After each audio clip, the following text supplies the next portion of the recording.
of baseball, I got to tell you, looking at that stadium of the old Birmingham Barons yesterday, Rick Wood Field. Stadium. Yeah, wasn't that great? Oh, my God, it was so good.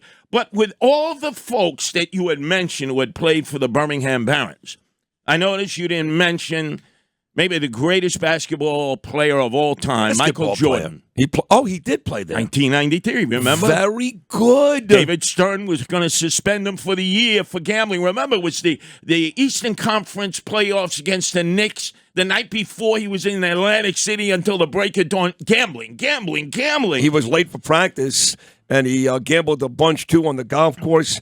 And you're right, this idea that Michael Jordan decided after winning 3 straight championships, I want to play baseball. No. By the way, he couldn't play at all. Couldn't hit. He was horrendous. Like 200. Yeah, you had guys like, Deion Sanders was a good baseball player, Bo Jackson, all-star baseball player, even Danny Ainge. Michael Jordan was terrible. Think back, 1963. I'm watching the Thanksgiving NFL game. There was only one game. Green Bay Packers would always visit Detroit.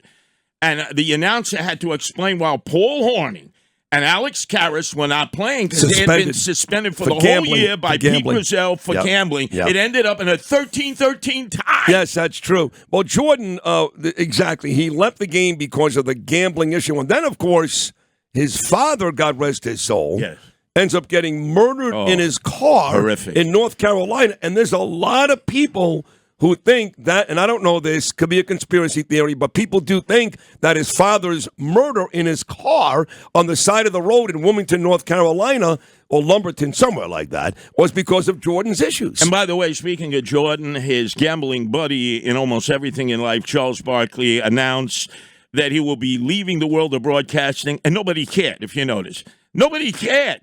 Sid, you didn't mention it. Nobody mentioned it. Nobody cares. And then we know why Stephen A. Smith got down on Wounded Knee, because ESPN is now offering him a massive deal and a huge push to keep him at the network. So he had to kiss Barack Obama's black tuchus in order to secure himself a contract that he can say, I'm the number one guy at ESPN. Shame on you, Stephen A. Smith. That is pathetic. Shame on you.